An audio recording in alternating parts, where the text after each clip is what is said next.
세계 금 생산국 3위, 한때 황금의 나라라 불렸던 한반도.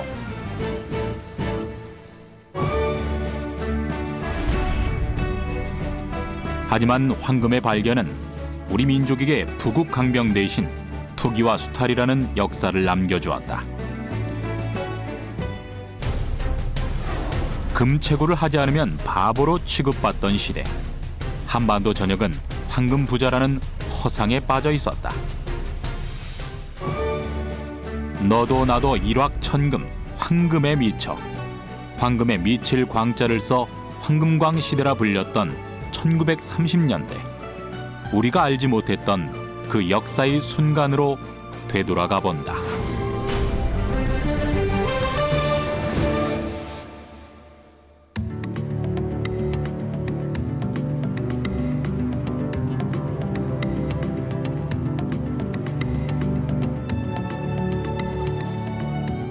우리나라의 거대 석회 동굴로 유명한 화암 동굴.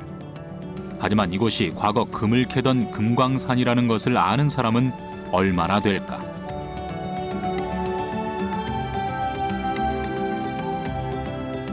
지금으로부터 70여 년 전까지만 해도 천포 금광으로 더 유명했던 이곳. 한창 금광 열풍이 불던 당시엔 이곳에서 연간 순금 22,904g을 생산하던 국내 5위의 금광이었다.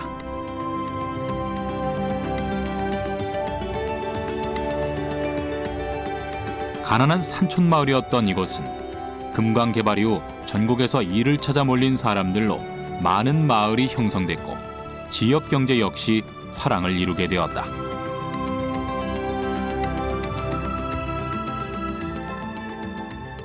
네, 여기는 지명이 천포리라서 천포광산이었습니다. 최초에는 금을 발견한 계기가 이 동굴 지하수가 흘러내려서 앞에 강물하고 만나는 지점에서 사금이 발견되었습니다. 그 사금을 캐는 모습을 보고 이 금이 어디서 나올 것을 추측하다 보니까 이 광산을 개발하게 되었는데요. 이것은 1922년부터 1945년까지 일제강점기에서 이제 그 광산이 개발되었는데요. 우리나라 광부들은 운영권자는 아마 일본이었을 것이고요. 그 광부들은 주로 한국 우리 농민들이었을 거라고 추측이 됩니다. 작업 환경은 뭐 보안 장치나 안전 장치 없이 나무 사다리나 나무 발판을 이용해서 징이나 괭이 이런 것으로 해서 광산석을 개발했던 곳입니다. 1930년대 전국에 불어닥친 황금광 열풍. 금만 캐면 부자가 될 것이라는 장밋빛 희망과는 달리 현실은 한 치 앞도 예측할 수 없는 위기의 연속이었다.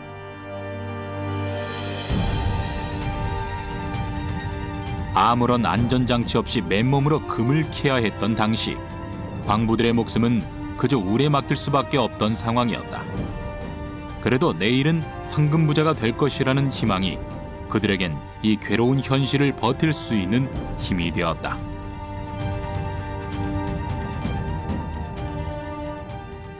금맥이 있는 곳을 파 들어가면은 천장 쪽으로 팔 수도 있고 옆구리 쪽으로 팔 수도 있고 지하로 내려가면서 팔 수도 있습니다. 그리고 갱도가 상부 갱도, 하부 갱도 크게 분류할 뿐이지 여러 갈래의 갱도가 수없이 존재했던 거죠. 금맥이 있는 곳은 무조건 파 들어가기 때문에 어느 갱도라고 이름을 붙이기 힘들 정도로 거미줄처럼 많이 갱도를 뚫었던 것이죠. 일제광점기 황금광 시대의 한 축을 담당했던 천포광산. 그 당시엔 정선 시내보다 천포리가 더욱 부유한 동네로도 소문이 났는데 그도 그럴 것이 농사를 짓는 것보다 매달 월급이 나오는 광부일이 계획적인 삶을 영위할 수 있었기 때문이다. 금광 광부들의 자녀들은 비교적 고등 수준의 교육을 받았던 것을 감안하더라도 이들의 삶은 꽤 안정적이었던 것으로 추측된다.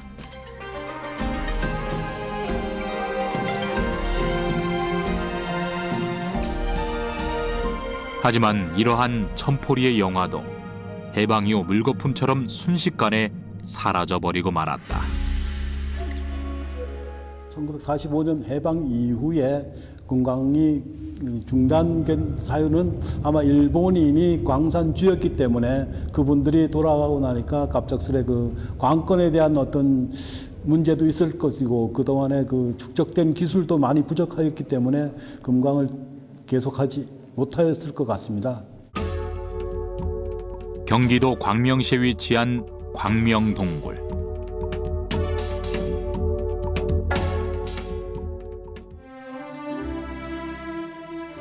(1930년대부터 40년대까지) 일본의 금수탈에는 수도권이라고 예외가 없었다.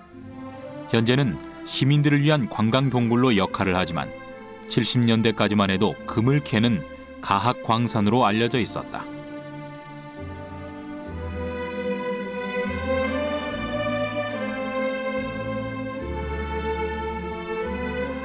금은 물론 은, 동까지 일본은 가학동굴에서 생산되는 모든 광물을 수탈해 갔다. 현재 남아있는 기록은 없지만 해방 이후인 50년대에서 70년대까지 52kg의 금을 생산한 것을 보면 일제강점기 시대 금 수탈량은 어마어마했을 것으로 예상된다. 또한 가학광산은 조선인들의 징용 현장 중 한 곳으로도 손꼽힌다. 군인으로 징병을 면제해주지만 그에 못지않은 사지로 손꼽히는 곳이 바로 금광산이었기 때문이다. 수도권에서 가장 큰 규모 그리고 가장 많은 채굴량을 자랑했던 가학광산. 값비싼 광물들이 모여있는 이 광산은 당시 일본인들에게 보물창고와도 같았다. 저희 광명과학광산 동굴은 1912년부터 돼서 102년 된 광산이기 때문에 일제강점기서부터 시작된 아주 오래된 광산으로서 수도권에서는 가장 큰 금속 광산으로서 그렇게 많은 사람들이 얘기를 하고 있습니다. 12년부터 채굴을 했기 때문에 이 우리나라의 민족 자원이 상당히 수탈된 그런 역사의 현장이고 또 일제가 여기 와서 이제 그 광부로서 일하는 사람한테 징용을 면제했을 정도로 상당히 우리나라의 인력과 그 노동력과 그다음에 어떤 자원들을 수탈해간 그런 역사의 현장으로 남아 있는 곳이기도 합니다. 더 많은 자원을 수탈하려는 일본, 그리고 힘든 세상을 탈피하고자 했던 조선 사람들의 처절한 사투가 만나 빚어진 황금광 시대. 그 시작은 1930년대보다 훨씬 더 이전인 고종 황제로부터 시작됐다.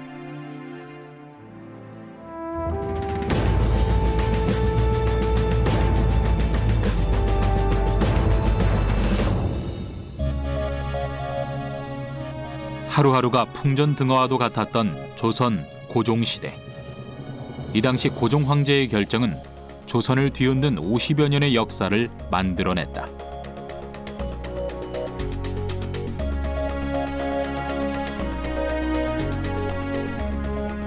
(1890년대) 국권과 왕권이 바닥에 떨어진 당시 조선은 일본에게 국권을 침탈당하기 일보 직전이었고 서구 열강들의 외교적 공격이 힘에 부친 상황이었는데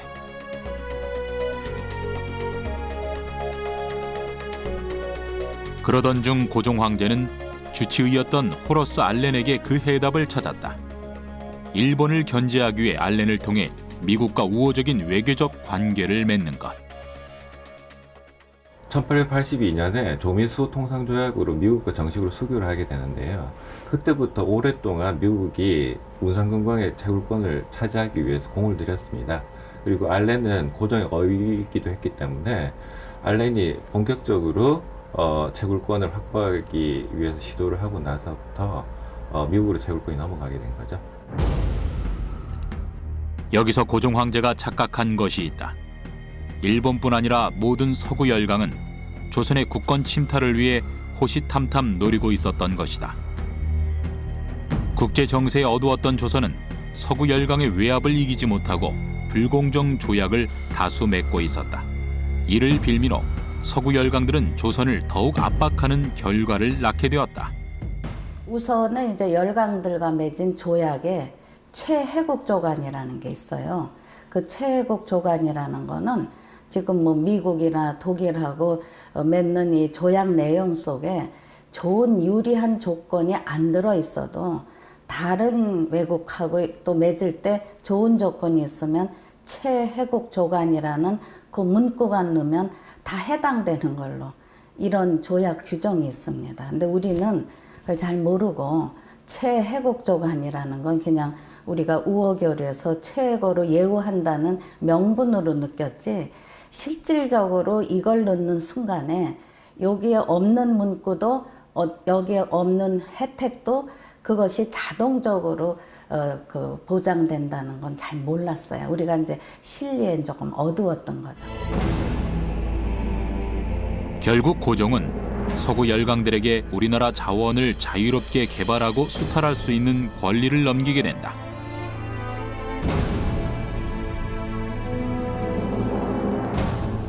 서구 열강이 조선의 금광 개발에 눈독을 들인 것은 일찍이 마르코폴로의 동방견문록에 적힌 문구 때문이었다.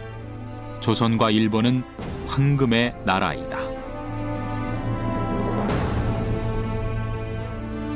1871년 가장 먼저 조선의 금강 채굴권을 획득하기 위해 움직인 미국은 1882년 조선과 수호 조약을 체결하자 곧바로 알렌을 이용해 고종 황제에게 온산 금광 개발권을 따낸다. 미국은 중국 말레이시아 광부를 고용해 본격적인 금채굴에 나섰고 금광 근처로 오는 조선인들에겐 노터치라 외치며 무차별 충격을 가했다. 노다지란 말은 그 노터치에서 그 기원을 두고 있는데요. 당시 이제 평안도 운산 금광 거기서 하도 많이 이제 금이 나오니까 당시 그 미국인 감독관이 운산 주민들에게 접근하지 말라, 그 금 광맥을 만지지 말라. 그래서 영어로 노터치라고 했답니다. 노터치. 그게 이제 자꾸만 발음하다 보니까 노다지라고 했다면서 금 광맥을 가리키는 말이 바로 노다지다 이렇게 얘기하는 것이죠. 조선은 미국을 시작으로 1896년 러시아의 함경도 경원의 종성사 금광을, 1898년 영국의 은산 금광, 독일의 당연 금광을, 1900년엔 일본의 직산 금광, 1901년엔 프랑스의 창성 금광의 채굴권을 넘겨주게 된다. 서구 열강들은 막대한 양의 금을 채굴하기 시작했다. 특히 일본의 직산 광산은 한 해 300kg 상당의 금을 채굴했는데 이는 충청 지역 금 생산량의 50%에 달하는 양이었다. 일본이 계속 여러 그 개발권이라든가 채굴권이라든가 뭐 광산도 당연히 직산 금강이라든가 확보를 해요. 특히 일본은 거리가 가까워서 석탄 같은 건 엄청 양이 많아서 멀리 있는 미국이나 뭐 독일은 그거는 엄두도 못 내는데 일본은 가까우니까 벨런 걸 다 실어가는 거예요. 그러고 1905년에 이제 을사늑약이라는 걸 강제로 체결해가지고 1906년에는 이등방문이 이제 들어와서 통감 정치를 하지 않습니다. 이때부터 우리 법을 다 바꿔요. 뭐 시설 강령이라 해서 말로는 뭐 근대화하기 위해서 다 바꿔야 된다 하지만 속으로는 침략의 교두보를 확보하기 위해서 다 바꾸는 속에 1906년에 광어법을 개정해요.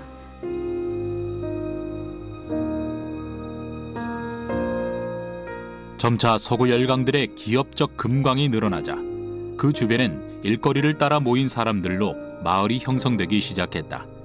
고향의 땅을 버리고 새로운 기회를 얻기 위해 모인 금광촌의 사람들.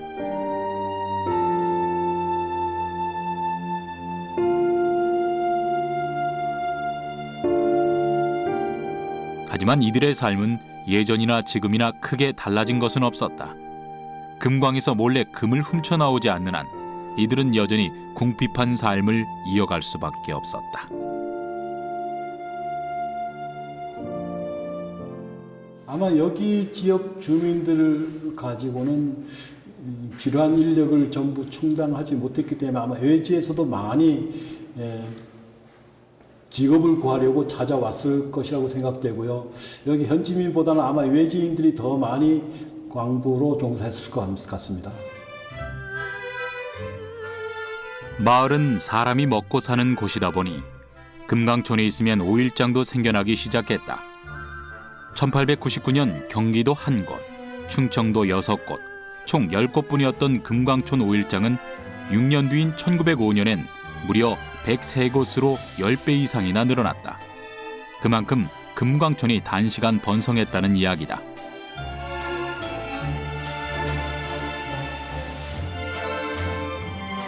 당시 금강촌은 현금이 도는 곳이다 보니 주막, 식료품 등 다양한 품목이 고루 호황을 누릴 수밖에 없었다.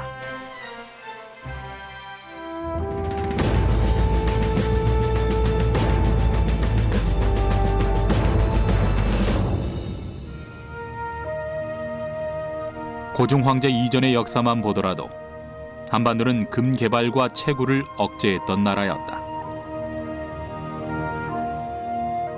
조선 왕조는 명나라가 금과 은을 곡물로 요구할까 두려워했고, 급기야 세종대왕은 금은 광산을 폐쇄하기까지 이른다. 그리하여 조선은 도리어 중국에서 금은을 수입하는 상황도 벌어졌다. 조선시대 역대 실록을 보면 금 생산을 억제하고 명나라 곡물로 금이 선정되는 것을 막으려는 왕들의 수많은 노력이 유독 눈에 띈다.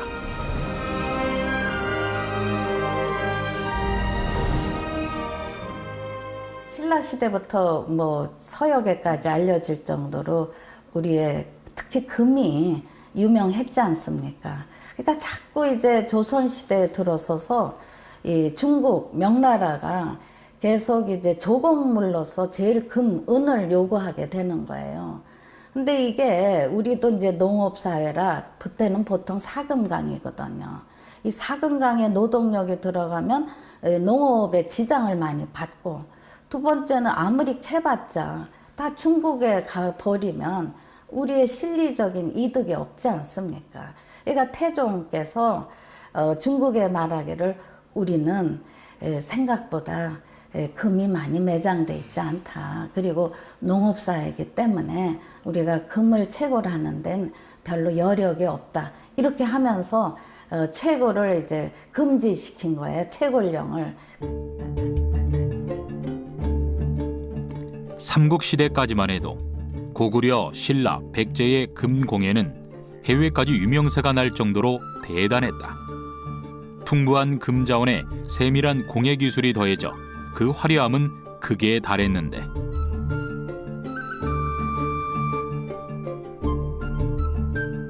발굴되는 삼국시대 유물 중에서 금공예 유물은 유독 그 가치를 높게 평가받고 있다.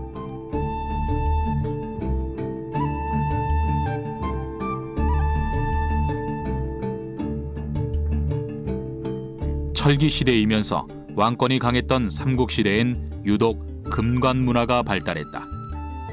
전 세계적으로 고대 금관은 쉽게 발견되지 않는데 우리나라에서만 9개나 발견된 건 역시 금이 풍부한 국가임을 보여주는 증거이다.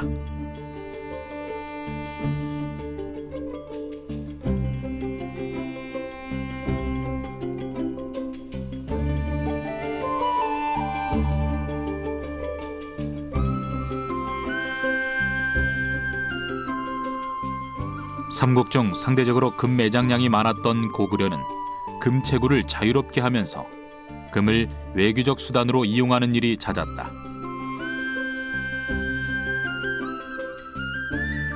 삼국사기나 고려사에 따르면 왕이 신하에게 포상으로 금을 내리거나 온 나라에서 금을 채굴하게 하는 일을 허용하는 것을 심심치 않게 볼 수 있다.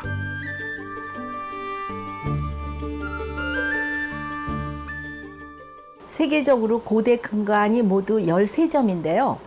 그중에 이제 신라 금관이 한 7점이고 가야 금관이 2점이고요. 나머지 3점만 외국 금관입니다. 세계 금관의 대부분이 그야말로 이제 경주를 중심으로 해서 한반도에 분포되어 있기 때문에 한국은 금관 왕국이며 또 종주국이라고 해도 지나치지가 않습니다. 전 세계적으로 유명한 한반도의 금. 그 찬란한 역사는 빛을 보기도 전에 서구 열강의 이권 침탈의 도구로서 잠식되어 버리고 말았다.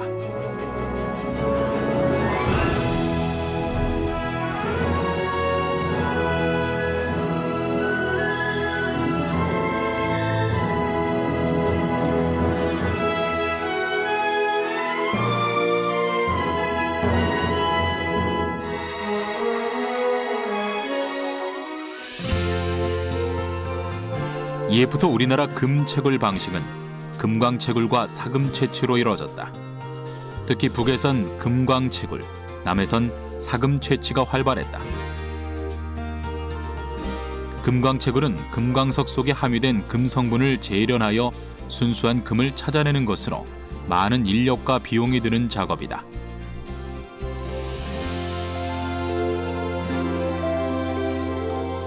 반면 사금 채취는 냇가나 하천에 침전물을 걸러 금 조각을 찾아내는 방법인데 비교적 적은 비용이 들지만 많은 시간과 노력이 필요한 작업이다.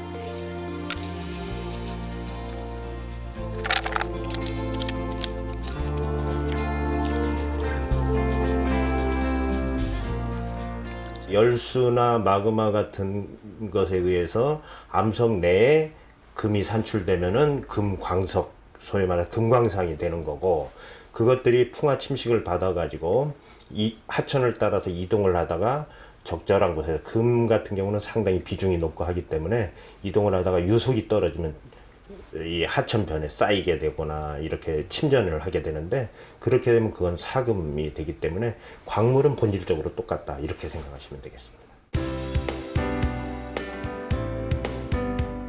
본래 우리나라의 초기 금 채취 방식은 사금 채취로 추측되어지고 있다. 과거엔 하천이나 냇가의 침전물 수위도 높았기에 금 채취량도 상당했을 것으로 알려져 있다.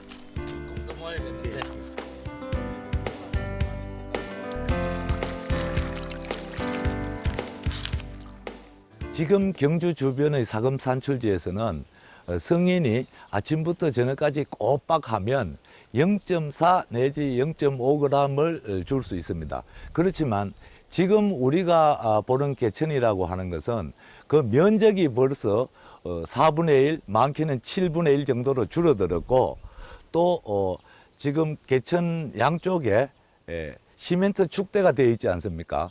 그렇게 되면 외부 산으로부터 사금이 들어오기 어렵습니다. 신라 사람들은 4세기 중반까지는 금이 보물인 줄 몰랐습니다. 그러니까 이게 보물이 되는구나 하는 것을 아는 사람들이 여기에 들어와 가지고 사금 채취를 시작했을 때는 그야말로 모래 반, 금 반이었을 겁니다. 과거 우리나라는 금이 다른 나라에 비해 흔하고 쉽게 접할 수 있는 귀금속이었다. 이처럼 한반도에 금이 많은 이유는 우리나라의 지질 구조 중 50% 이상이 화강암으로 이루어졌는데, 이 화강암에서 금이 주로 발견되기 때문이다. 금광석은 금이 덩어리로 나타나는 것이 아니라 광물 속에 금이 스며 있는 특징을 보이는데, 1톤당 몇 g이 포함되어 있느냐가 금광석의 품질을 가르는 요건이 된다. 충청도에서 이제 채취한 금광산이었어요. 지금 폐광이 됐는데 거기에서 채취한 그런 골드의 표품이 되겠습니다. 이게. 그래서 아까 이야기한 대로 전성 연성이 있기 때문에 펴져가지고 붙어 있는 것처럼 해서 얇은 막처럼 보이는 것일 뿐이지 실질적으로 엘렉트럼이라는 함금 광물이다, 이렇게 생각하시면 되겠고요. 그 다음에 이건 이제 외국 건데 가나의 금이에요, 이게. 그래서 역시 똑같이 석영맥 속에 금이 이렇게 코팅되어 있는 것처럼 산출되는 그런 모습들을 볼 수가 있습니다. 이게. 금광의 광부들에게 새끼손가락만한 금맥을 발견하는 날은 그야말로 노다지였다. 1톤당 10g. 이것이 고품위의 금광석이기 때문이다.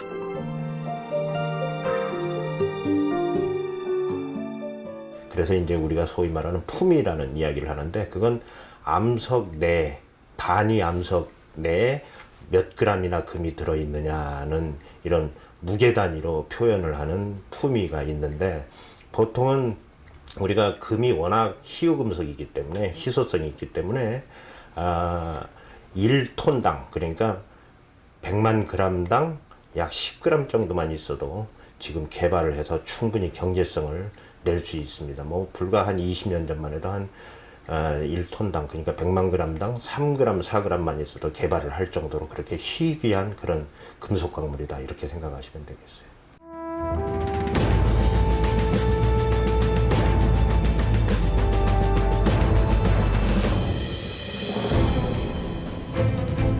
1930년대는 금채굴의 황금기라 불릴 만큼 전성기가 열리는 시대였다. 그 결정적 계기는 한일 합병에 있었다. 일제 강점기의 시작. 일본은 이제 본격적으로 한반도의 금을 수탈하기 위해 모든 수단과 방법을 총동원하기 시작했다. 또한 1931년에 부임한 조선 총독 우가키 가지시게는 산금 장려 정책을 통해 일본 재벌들의 금광 개발을 독려하는 데 앞장섰다. 1932년부터 1936년까지 일본의 금 채굴량은 총 금 56,586kg, 사금 9,255kg이었다. 매년 금 채굴량의 증가세가 급증할 만큼 일본은 금 수탈에 박차를 가했다. 그 당시 그 1931년도 조선 총독으로 부임했던 우가키가 산금 장려 정책을 실시합니다. 그래서 산금 장려 정책을 실시해 가지고 금광 개발을 장려합니다. 그래서 금광을 개발하는 자에게 보조금을 지급하고 또 여러 가지 재련소를 설립해 줍니다. 그래서 황금광 시대가 열리고, 그 당시 우가키가 그런 그 정책을 편 이유는 만주사변이 일어나고 전쟁에 대비하기 위해서 나름대로 많은 그 전쟁 비용이 필요했습니다. 그리고 군수 물자를 조달하기 위해서 국제적인 결제 수단이었던 금이 필요했던 것입니다. 전라북도 김제시. 이곳은 1930년 당시 전국 금 생산량의 30%를 담당할 정도로 많은 금이 나왔던 지역이다. 그 금을 찾기 위해 몰린 일본인들은 아예 털을 잡고 금맥을 찾기 위해 혈안이었다. 일본 사람들이 한국을 점령해가지고 논을 많이 사가지고 농장을 만들었어요. 그러니까 이게 지금 하시모토 농장이라고 농장한 사람 주인 집이에요, 이게. 그래서 말하자면 이 집이 안에 가면 참 제일 김계 잘 됐다는 집인데, 김계는 이 역전근방으로 쌀을 실어가기 위해서 이 근방에서 뭐 땅을 사가고 집지에서 몇 채가 지금 일본식 가옥이다 있습니다, 이거. 그래서 이것도 하시모토 농장이라고 농장을 많이 하는 사람인데, 그 사람이 살던 집이에요, 이게. 현재 김제역을 중심으로 동쪽 지역을 둘러보면 그 당시 금 발굴 현장을 거의 둘러볼 수 있을 정도다.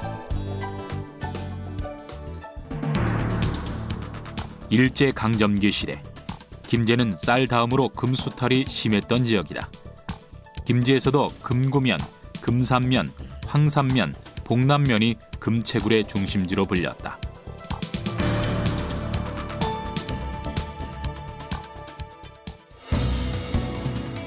김제의 금광은 총 9곳. 그 외에도 하천과 냇가엔 사금을 채취하는 사람들로 발 디딜 틈이 없을 정도였다.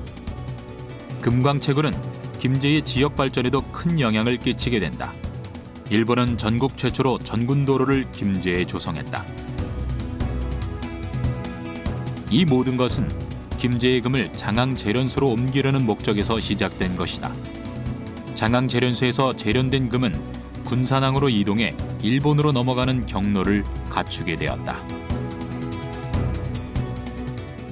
여기서 전군도로를 통해서 군산에 가가지고 군산에서 일본으로 배로 갔지요.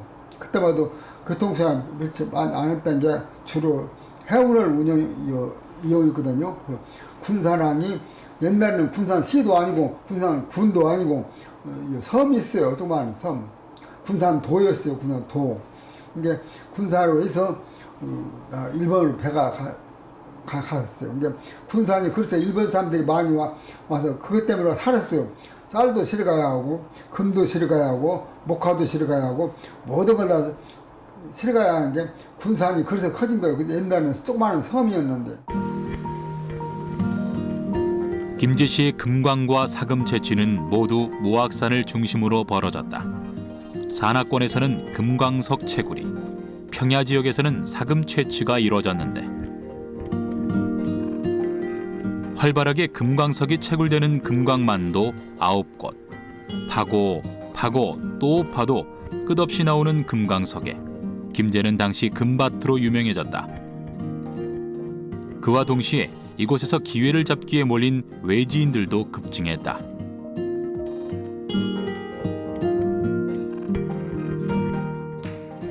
이곳은 김제 일제시대 일본 사람들이 석금을 판이라고 판 굴이에요. 그래서 이 산이 꽃갈봉이라고 하는데 이 산 소고 들어가면 여기는 입구가 하나지만은 소고 들어가면 거미같이 생 있어요. 그래서 전부 산이 비어 있다고 해서 아주 꽃갈같이 생겼다. 비어 있는 우기만 있고 속은 비어 있다 해서 꽃갈봉입니다 이게.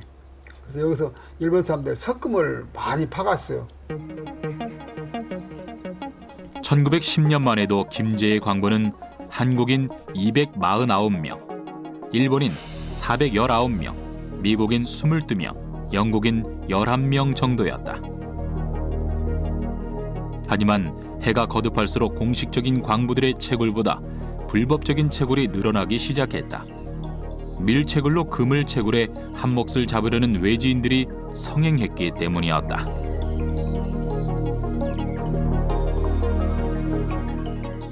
일본 사람들이 석금하고 사금하고 이가지고 김제에서 캔 금의 양이 전국 채금량의 30%를 캐갔다고 그럽니다. 이게 어마어마한 그 금량을 캐간 것이죠. 그래서 김제는 말이 김제가 아니라 금제인데 조선조 때 이씨들이 이씨가 왕이 되면서 금은 목을 말해서 한거이 것 때문에 금계가 아니고 김계로 이름 바꿨던 것입니다. 그래서 김계가 되었습니다. 그래서 김계는 아주 보시는 바와 같이 어느 고장이고 그만큼 하나도 없다 그렇게 생각하면 됩니다. 일제 강점기 당시 우리나라 전역의 금광은 무려 3천여 곳이나 달했다. 지금으로선 상상조차 할 수 없는 일이지만 모든 지역에 금광이 하나씩은 있다는 이야기다. 남한에서 가장 많은 금수탈이 이뤄진 것은 단연 충청도다. 그 중에서도 충청남도 청양군의 구봉광산은 우리나라 최대 규모의 금광으로서 한때 금 수급의 60%를 담당했을 정도로 대단한 곳이었다. 1930년대 한창 금 채굴이 이루어졌을 땐 하루 평균 60kg의 금이 채굴됐다. 조선인이 발견한 금광이지만 1917년 일본인에게 넘어간 후 무참히 파헤쳐진 것이다. 구봉광산은 본래 이 지역의 남양면, 화성면, 또 외산면 쪽으로 해서 자연 광구가 17개 광구로 되어 있어요.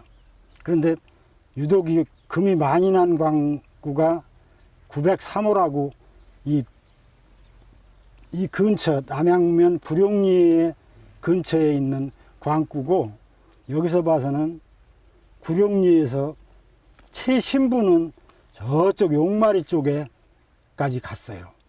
903호가. 그리고 여기가 그 광맥은 그 근처에 많이 산재되어 있었는데 일정시대 때 노천에서는 거의 다 채광을 했고, 대명광업소에서 한 것은 6호맥하고 7호맥하고 두 개 광맥만 주로 개발을 했고 채광을 했어요.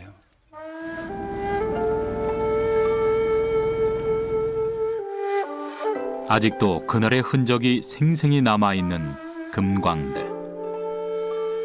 이제는 폐허가 되었지만 이 지역 토박이들에게 그날의 기억은 또렷이 남아있다. 여기가 이제 갱도인데요. 옛날 저 원 갱도에서 들어가면 수지기로 들어가기 때문에 여기서는 평지로 들어가지고 광석을 빼내고 금을 캐내던 곳이에요. 금을 찾아 들어가는 순간부터 광부들은 긴장의 끈을 놓을 수 없다. 갱도를 나와 밝은 하늘을 봐야 오늘도 무사히 보냈다는 말을 할 정도로 금광의 환경은 열악하다 못해 처절했다. 예측할 수 없는 순간 무너지는 광구. 당시 광부들은 아무런 보호나 보장을 받을 수 없는 현실이었다. 그럼에도 금광은 가지에 가지를 치며 더 깊은 곳으로 파고들었다. 광구 본 굴 거기에 연결되고 직선으로 뚫린 굴이었다 이거야. 그리고 그냥 공기도 공급하고 이게 광석도 퍼내고 하던 곳이라고 그래요.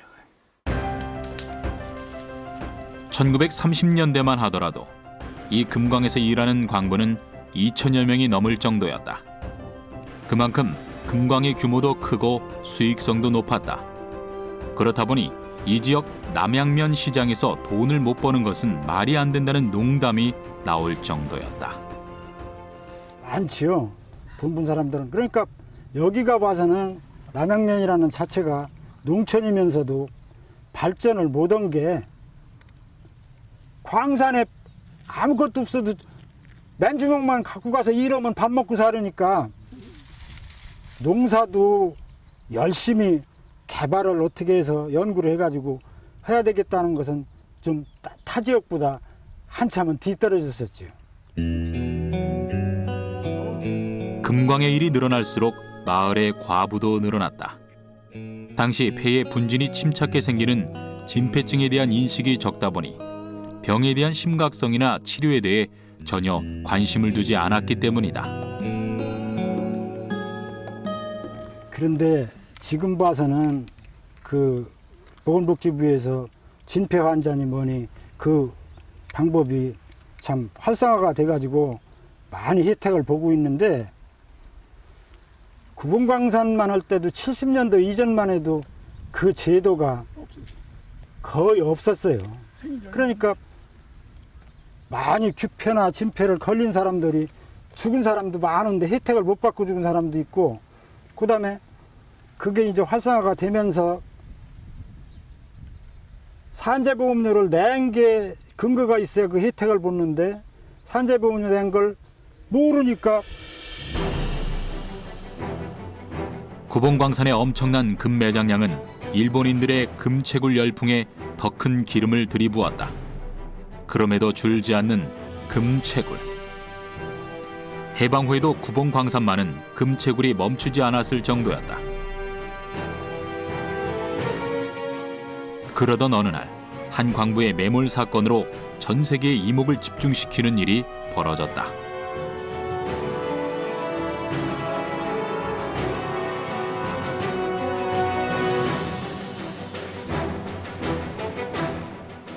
지금 요 지점은 하이북에서부터 한 20m 저 전방 거기가 사고 났던 지점이에요. 그때는 뭐 세계에서 최고 오래 있었다고 땅속에서 양창선 씨가 16일 동안 17일 그래갖고 여기 아주 그때 뭐 많은 사람들이 와가지고 기자들이 다 와서 여기서 왔었어요. 1970년대가 돼서야 막을 내린 청양군의 황금광 시대. 그토록 대단했지만 이제는 그 어르신들의 추억 이야기로만 남아있을 뿐이다.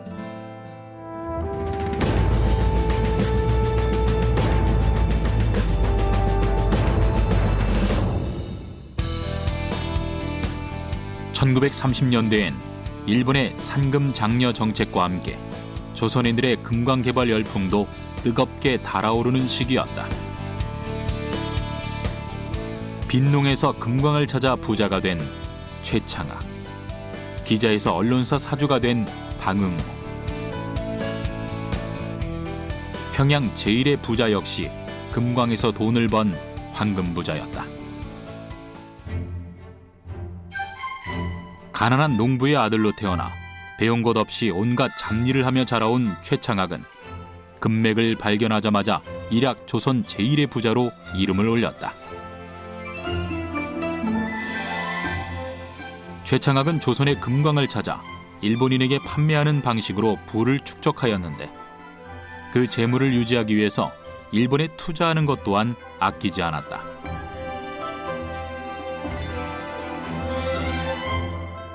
당시 최창학은 조선 왕실 부럽지 않은 호화로운 생활을 자랑했다. 현재 경교장이라 불리는 곳은 과거 죽첨장이라 하여 최창학이 별장으로 사용하는 공간이었다. 또한 조선 왕실에서나 쓰는 자가용도 2대나 보유하며 일제강점기에도 조선인 재벌로 승승장구해 나갔다. 하지만 해방 후에는 김구 선생에게 임시정부에게 이곳을 헌납하여 경교장이라는 이름으로 불려지게 됐다. 아마 조선에서 잘 알려져 있는 사실이지만 조선에서 금강을 통해서 이제 큰 돈을 번 사람은 이제 최창학이라는 사람이 있습니다.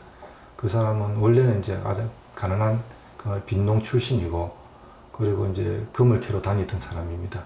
우연하게 이제 좋은 금강을 발견해가지고 그래서 일확천금을 하게 되죠. 그런 사람들의 이제 이야기가 조선인들에게 확 퍼집니다. 그러면서 조선인들 중에서 금을 통해서 돈을 번 사람들이 많이 생기게 됩니다. 거기는 지식층들도 거기 들어가 있고요. 그래서 많은 사람들이 이제 돈을 벌게 되죠. 벌게 되는데 최창학 씨나 방응모 씨 같은 그런 사람들도 있고 또 금강을 통해서 돈을 많이 벌어가지고 또 사회 사업하는 사람들도 있고 그랬습니다. 최창학 못지않게 금광 발견으로 인생 역전을 한 사람을 꼽으라면 방응모가 있다. 그는 당시 경영난에 휘청이는 신문사를 인수할 정도로 엄청난 자산가였다. 방응모는 조선일보 사주로 더 유명한 사람인데 원래는 평북 정주라는 지방에서 이름 없는 촌부로 살아가다가 40이 넘어서 금광을 개발을 했고 그 노다지 금광을 찾은 바람에 조선 최고의 부자 반열에 올랐고요. 그 자금을 이용해서 경영위기에 몰려있는 조선일보를 인수해서 일약 그 재계 혜성과 같은 존재로 등장하게 됩니다. 세태가 이렇다 보니 조선인들은 너도 나도 금광만 찾는다면 부자가 될 수 있다는 인식을 갖게 된다. 그때부터 남녀노소 신분 고화를 막론하고 모두가 논밭 하물며 집안까지 파헤치는 광경을 심심치 않게 볼 수 있게 된다.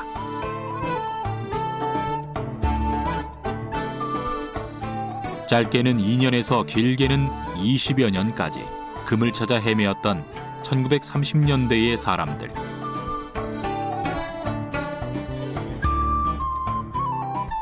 당시 전 세계적인 대공황과 맞물려 조선 역시 대풍작으로 모든 것이 폭락하던 시대.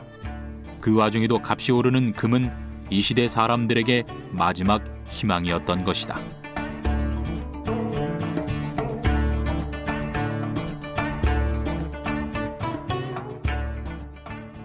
세계적으로 극심한 인플레가 형성이 되고 대공황이 되고 이걸 갖다가 극복하기 위한 노력이 굉장히 많이 있었습니다.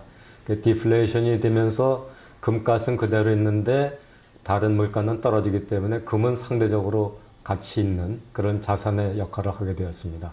그래서 이 금을 찾아서 아무것도 없는 그때 조선의 사람들은 너도나도 광산 개발에 열을 올리게 됐던 게 시작이 되겠습니다.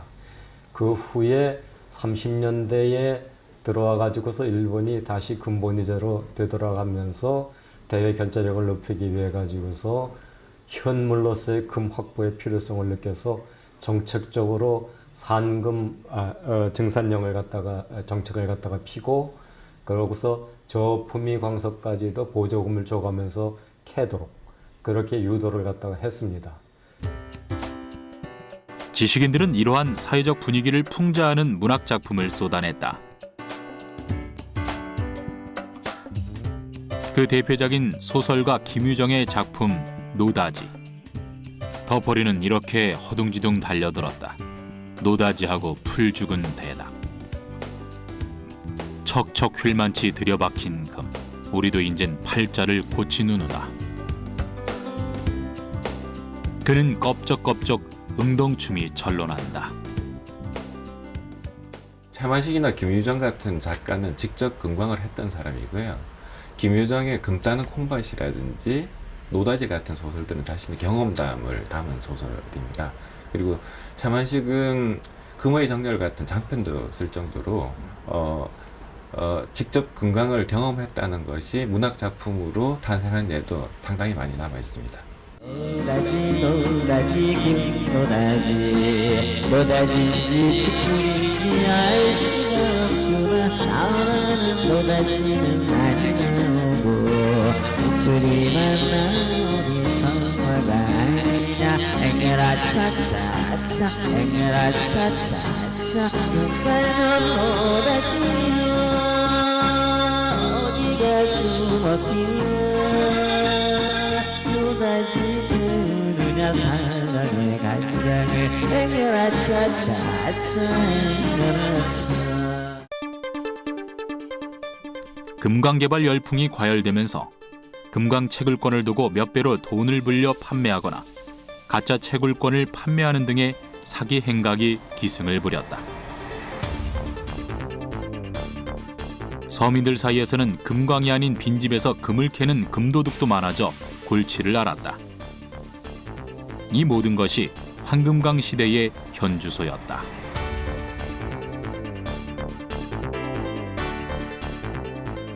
그 세태는 점점 더 흉악해져 금광을 두고 가족 간의 분쟁이나 살인 사건까지 벌어지는 상황에까지 갔다.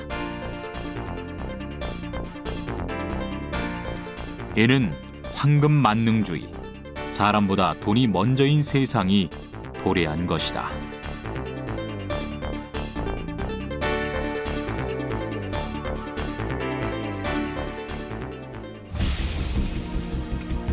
끝이 없을 것 같았던 황금광 열풍. 하지만 1941년 일본의 기습 전쟁으로 벌어진 태평양 전쟁으로 황금광 시대는 서서히 막을 내리게 된다.